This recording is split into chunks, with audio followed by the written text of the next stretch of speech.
Welcome to the podcast. We are here with comedian and writer Carolyn Portner, and she's about to give a speech. Carolyn, if you were the president and you are inspiring everyone to act around climate change, I'm giving you 30 seconds. We're starting the inspirational music. Here we go. Oh my God. Thanks, Esteban. I love power. Okay, people of America and Planeta Earth. It's your hottest president yet here. I'm here to tell you to care about our beautiful and thirsty planet. So let me ask this. Do you really need to run your dishwasher for the 5th time in a row this week, Perry grown in Austin, Texas? Ooh. I think not.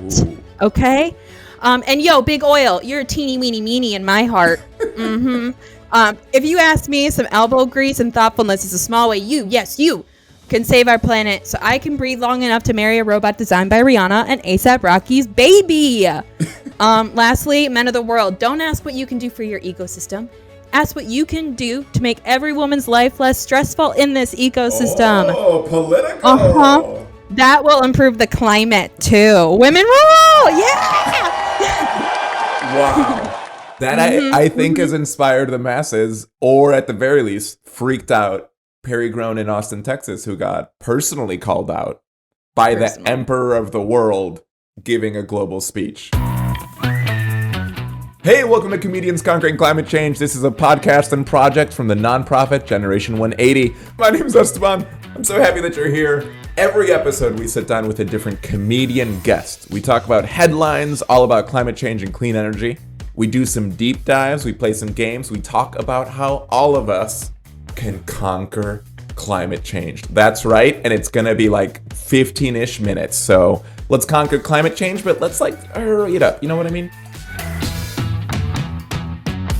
This show, we are talking in particular what a clean energy future can look like. And alongside us, dishing out the hope, is special guest comedian Carolyn. Carolyn, make some noise. Woo! Dishing out hope for the world. Oh, is that really loud? It was a little loud, but that's totally okay. She's dishing out hope for the world. Works technology well. You're a stand-up comedian. You're a TV writer. You're the host of the podcast Medium Rare. You've worked on a bunch of TV sitcoms. Like you wrote an episode of ABC's Mixed Dish, which is incredible. You spend your day elevating disability voices on TV. You're crushing it, and we're so happy you're here. Thank you for having me, Esteban. Honestly, I really care about the environment, so this is very important to me. I was about to ask, what's your relationship to, planet Earth? You think about the environment. Oh my gosh. I think it's one of the most existential fears I have is if I will be able to breathe in 50 years. Yeah. I'm terrified, and I want us to really work on renewable energy. I'm like, can we just start? Just start building now. Where do you need me to go? Where do you want me to work? I'll get my hands dirty. Let's go. Right now? Well, should we finish the podcast or should we just end it now? I'll get a shovel, Esteban. Let's go to the ocean. Meet you in Malibu. Let's go. All right, Carolyn, we're going to get started with some climate headlines. Do you read about it? Do you absorb things, or are you... Honestly, I feel like I was really informing myself a lot in the pandemic. I really was when I was centered in and locked in my room, I was like, wow, okay, how can we help our planet? And then I got into a lot of documentaries. I feel like I watch a lot of documentaries in order to learn more about climate change. AKA, look, my biggest news source is the Zac Efron Netflix documentary, but let's talk about that because that was crazy. People like Greta's an amazing climate leader. I'm like, you know what? Who started it? A charismatic teenager in High School Musical. We should have known all along that they are the stewards of the earth. Wherever he goes, I go, Esteban. And if he wants me to eat, bugs to start saving the planet, I will, Yeah. Are you eating the bugs to save the planet, or are you eating them because Zac Efron told you to? A little bit of both, I guess. Here is some news. Just pretend Zac Efron just told you this. Some good news. This is from the ocean, a place that Zefron has been. Deep sea explorers were doing some underwater mapping off the coast of Tahiti, and they found a sprawling coral reef. And I don't know if you know, but coral reefs are really going through a tough time. And the coral reef that they found is largely unscathed by climate change, which is really great news. It's 3 kilometers, which is Spanish for 1.86 miles. I like their genuine excitement that it's not too damaged. It feels like dating as an adult.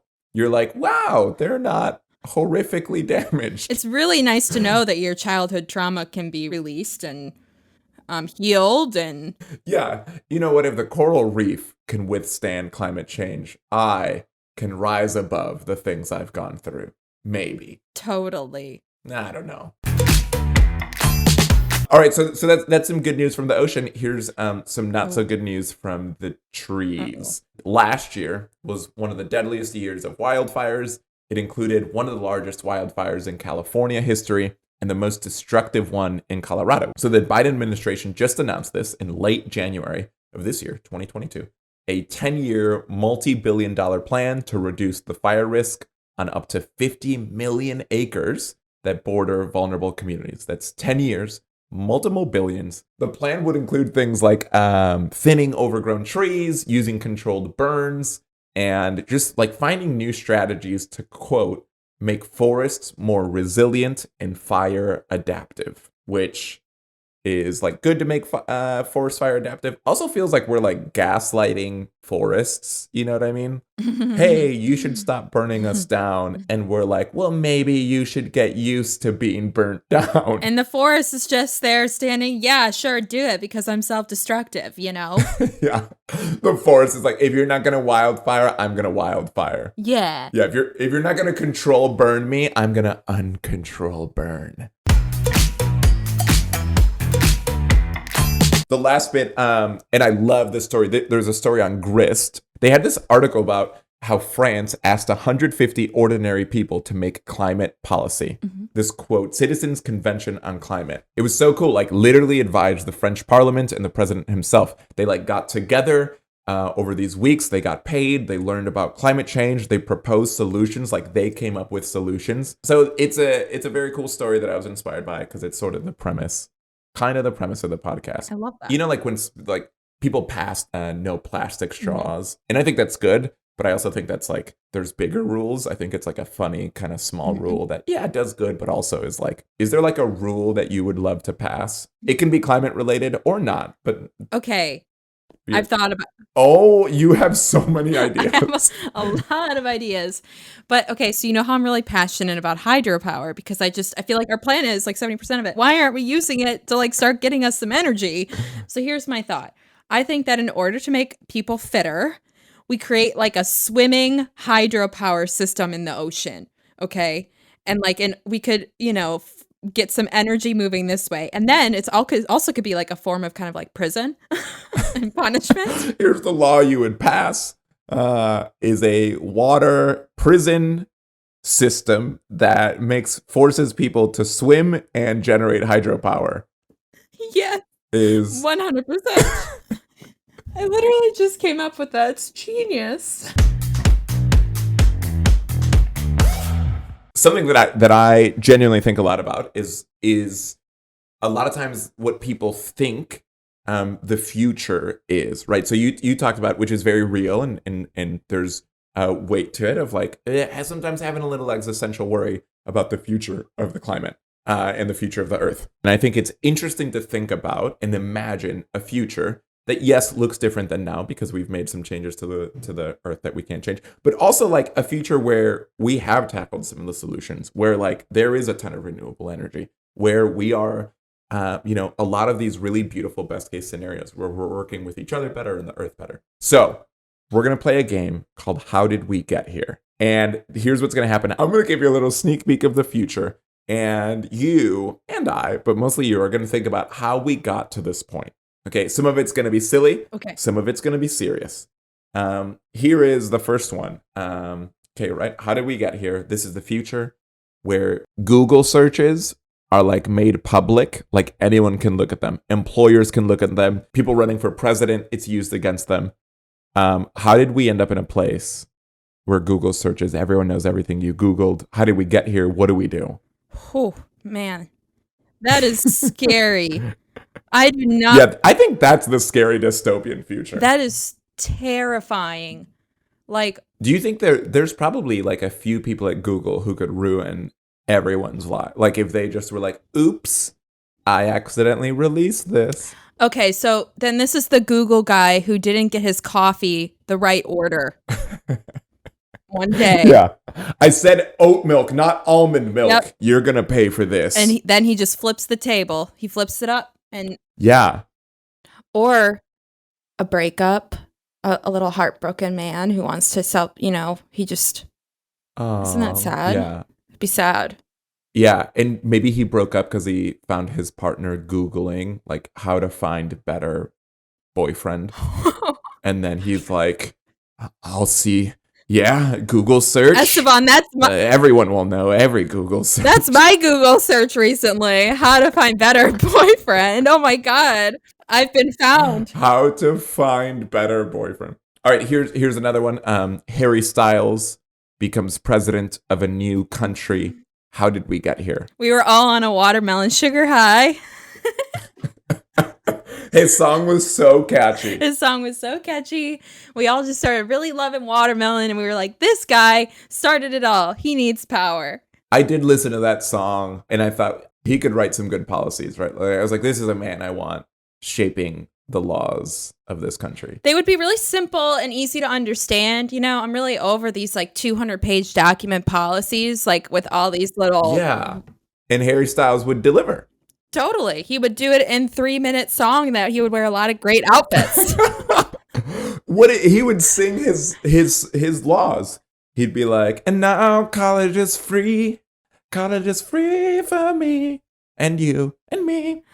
Love it. And then he would run it all from a yacht in the middle of wherever he is with Olivia Wilde, and they're all just laying out, looking cool. Yeah, that's a future I can believe in. Mm-hmm. Okay, here's the last future. How do we get here? In the future, the way that we use power and the way that we work with the Earth is regenerative. So as an example, like cars that when you drive them, they actually clean the air. We're not just not hurting, we're actually helping the planet. Carolyn, how do we get there? I think we can't be that far from that, actually. Right? I mean, I love that. There's so many engineers out there. I feel like I've dated at least 6 of them this year, and we're only in February or March or whatever month we're in. So, yeah. I mean, they're out there. They're ready to put their civil engineering towards something good.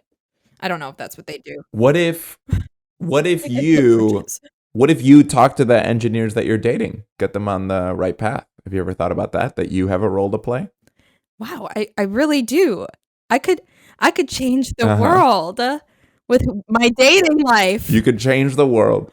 Oh my God, I should just only swipe right on engineers. And be like, I'm looking for people to commit to making. And we don't have to be exclusive because I know that none of y'all are down for that these days. So, yeah. And if that's the case, then fine. Just build a car that will filter the air.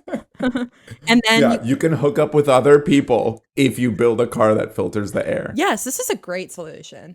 Honestly. Yeah, that's really good. Mm-hmm. Yeah. And I mean, at the end of the day, those were great ideas.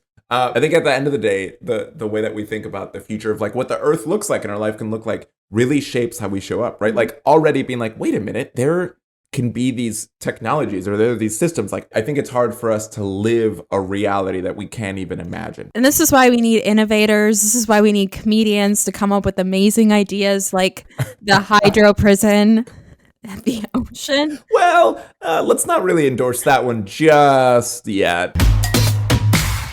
All right, Carolyn, we did it. This is the end of the podcast. Ow, ow.